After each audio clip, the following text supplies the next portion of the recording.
Welcome to Shardcast. My name is Aaron Froats alongside Zach Wisner, and today we have a matchup between Errantsquire and Soldack, and it appears to be a Ruby versus RubyWild matchup. Zach, what can you tell us about today's matchup? Yeah, basically what we're going to be looking for, it's two aggro decks, and Errantsquire is going to want to come out really fast with Mono Ruby and just lay out the pain. Soldack's deck is not much slower, so it's just a matter of who can set up first will determine who's the beatdown versus who. Okay, well, let's not waste any more time. Let's go ahead and get to it. It looks like we're going to have to go straight to the coin flip here. We're watching from Errantsquire's perspective, the Mono Ruby deck. Okay. And it looks like I didn't get a chance to see who won the flip there. I believe Errantsquire won the flip. Soldack did. Soldack won the flip. Errantsquire's first 7 was no resources, so obviously shipping it back. Excellent. For a mostly better and not a whole lot of action. So it's putting him to a slower start. Okay. Well, it looks like Soldack started with the Shards of Fate, which should help out Errantsquire. Shards of Fate, for those who don't know, is basically a exhausted resource. Allows you to pick any available threshold you have in your deck. That slows you down in the process.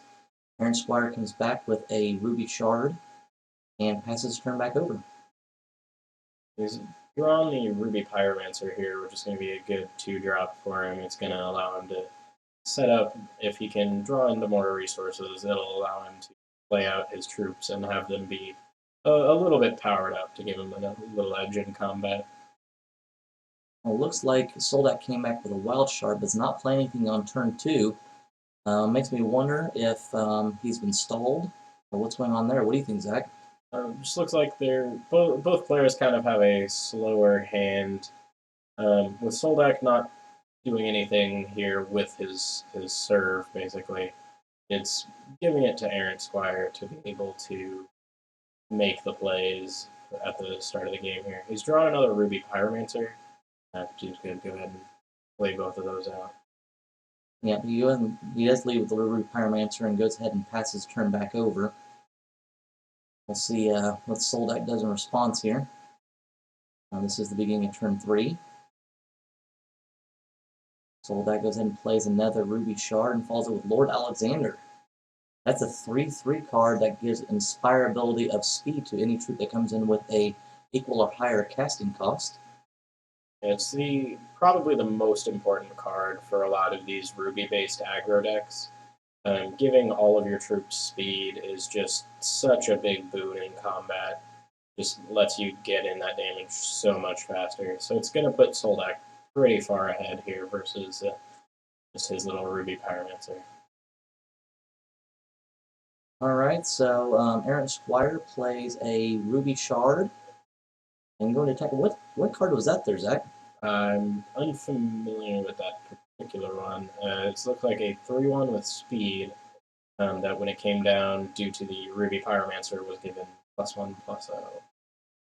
He went ahead and played that down and attacked to get in some damage.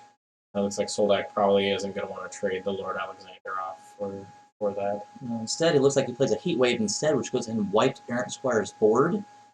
But leaves Lord Alexander at 1 toughness left, but Errantsquire is out of resources, so he won't be able to burn them in response.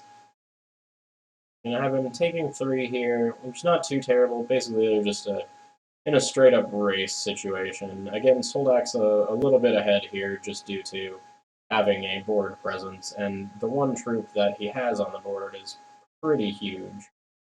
Okay, so it looks like Errantsquire on his 4th turn is going to turn on and play a Ruby Pyromancer. Note, he didn't have a Shard that time to play down, so he's stuck at 3 resources here. But we're almost back to turn 2 for Errantsquire. -3 health this time. It looks like he's drawn the Mancubus here, which isn't going to be terrific given the current board situation, as well as just with Errantsquire's resources. He's not even going to be able to play the 2/3, much less take anything. Now, it looks like Soldack played a Veteran Gladiator, which is a 3/2 troop that has attack each turn if able. and was granted speed by Lord Alexander, so he's coming on some serious damage here quickly. And Errantsquire just goes ahead, maximizes his resources, throws out the burn, gets the gladiator off the table, manages to minimize his damage intake this turn. If I recall correctly, the veteran gladiator, when he attacks, is able to give an opposing troop, take away the opposing troop's ability to block, at least one troop. So as you can see, the Ruby Pyromancer was not able to block there. I don't know that he would have anyway, truthfully, given the Ruby Pyromancer's ability and both the Zoltag and Mancubus in his hand. Being able to buff the Mancubus will make it a little more relevant. Well, it looks like Errantsquire drew another Zoltag, so he's got two in hand. Zoltag is a unique troop. What can you tell me about unique troops there, Zach? Basically, all that means is he can only play one at a time, so a bit of an unfortunate draw here. He would have much rather had the fourth shard to be able to play out his existing Zoltag, or perhaps the Mancubus to try and steal away that Lord Alexander, as it will be buffed from the Ruby Pyromancer, so it'll be able to use its ability to gain control of the Lord Alexander and use it against Soldack here. That seems good. Looks like the Ruby Pyromancer went ahead, attacked, and put 2 damage in, which leaves Errantsquire with no blockers as we move into turn 5 here. Yeah, they're just kind of racing at this point. Soldack's a bit ahead just due to the power of his one troop versus the power of Errantsquire's. However, Errantsquire did get in that 4 damage early, so in terms of their health totals at this point, they're both pretty even. Okay. Looks like Soldack is without a resource this turn, or he's going to hold it second phase. Just goes ahead and swings with Lord Alexander for 3 damage. What can we kind of infer about the fact that Soldack's only got 1 wild threshold? It possibly is nothing, but likely he's got some bigger troops he's going to want to play in his hand. He does have 5 cards right now, and 4 resources, which is going to be enough to play most, if not all, of the cards in his deck. I haven't seen his list specifically, but typically these more aggressive decks, the RubyWild and the Mono Ruby, like to keep their curves pretty low. So it's likely he's got a Crash of Beasts or some other large wild troop that he just is unable to play right now. Okay, looks like Errantsquire draws and goes ahead and plays an Ember Spire Witch. It is a 2/2 that comes in with Swift Strike, and champions can't gain health, which I don't see that being an issue here with this kind of deck. And not going to be particularly relevant. The Swift Strike, however, is very good.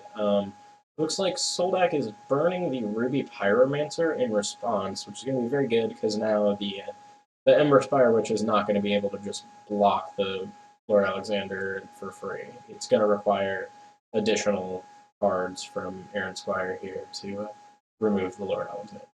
Yeah, because if the Ruby Pyromancer was still in play, the Witch would have been a 3/2 with Swift Strike, meaning blocking the Lord Alexander outright would now just destroyed him, correct? Yes. The Ember Spire Witch deals damage before Lord Alexander would, so it would have just died horribly, and nothing would have happened. He's opting to not attack here.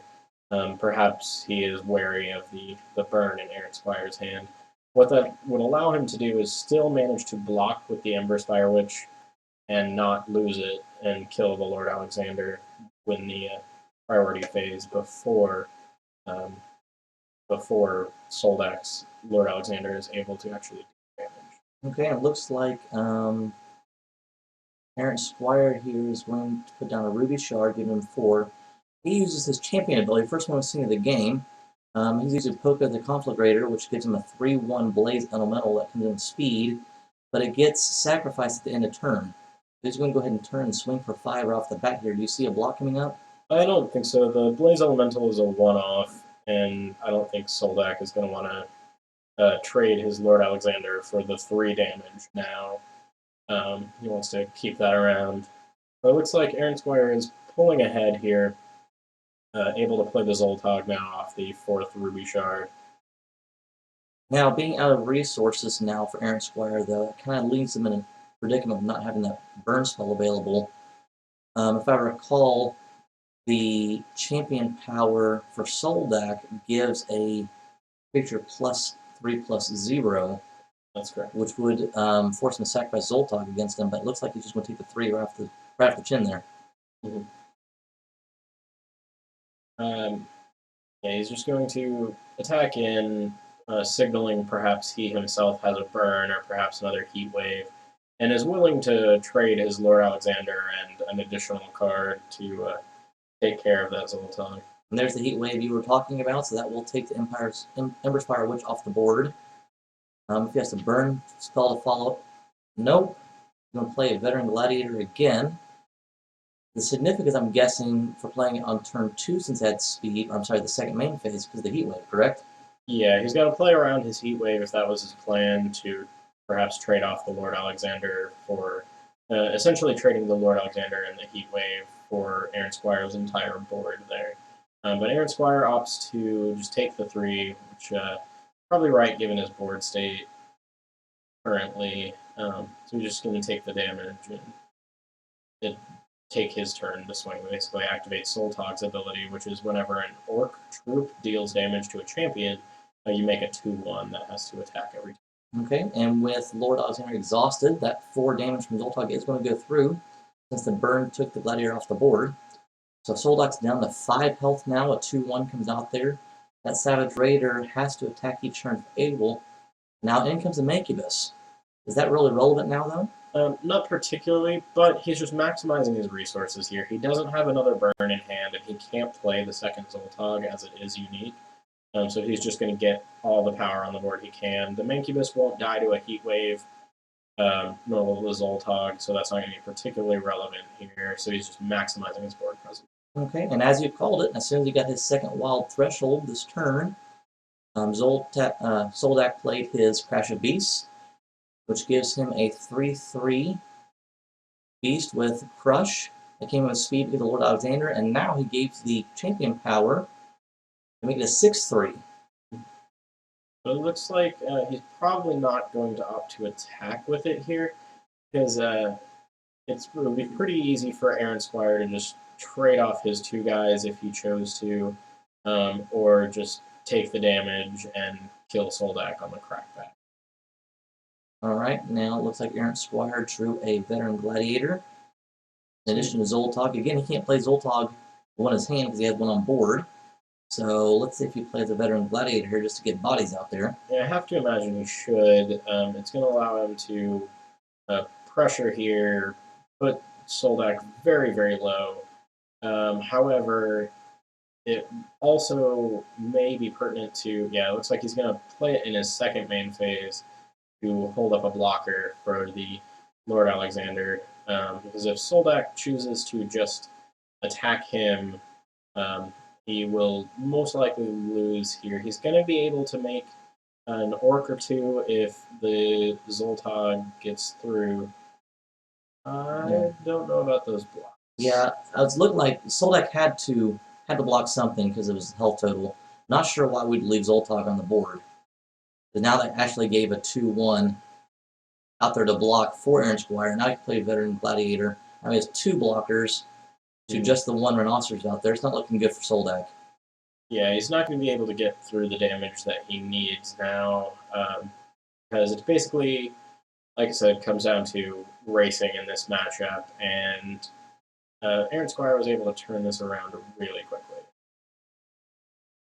All right, here comes Ash Harpy. That's going to be strong. That's a 0/4 with flight, speed, and rage 4. So each time it attacks, it will get +4/+0 permanently. But we're swinging 10. 4 definitely get through. The Crush will get through, but it looks like Errantsquire has just enough to stay alive. He's got 3 defense back. That's going to allow him to tank some of the damage off the Rhinoceros, take 7 out of this 10, put him to 1, but Soldack, without any additional resources, is just going to die to the crackback here. Yeah, Errantsquire has to make sure he does block with both, though. If not, that would be game for him. And chooses to block with both, so we're going to see Errantsquire go down to 1 here, which, going back to using your health as a resource, Errantsquire maximized it, going down to 1 health, and we should see the end of the game next turn. He basically played this pretty well throughout the game, I feel, knowing when he can get away with taking a little extra damage. And we see it balance out here in the end as he's going to take the game with 1 health remaining. All right, let's go ahead and. Not sure if Soldack is stalling here, or maybe he's contemplating on what he could have done differently. But it's all but over for him. Unless those 2 cards in his hand are a shard and a burn, this game on Errantsquire's next combat step. That's a good call. That would have been very, very interesting to see that happen because Soldack did not play a resource this turn. That was entirely possible. But alas, was not to be. And Errantsquire draws the Rage Fire and opts for the rub-ins. Nice. Rage Fire only deals 2 damage this time, but all of this is more or less icing on the cake here because any type of attack would have done the damage needed. So we'll see Errantsquire go ahead and finish off Soldack. So that was a pretty good matchup. Zach, what can you also any last thoughts about this matchup? Basically, with any aggro matchup, any matchup between 2 decks, one is going to be the beatdown and the other is going to be the control. It may not have seemed like either of those decks were really control decks, because they're not, but quickly establishing board presence, asserting the dominance there, and getting ahead is going to allow what allowed Errantsquire to be the beatdown there. To Soldack's control with the heat waves.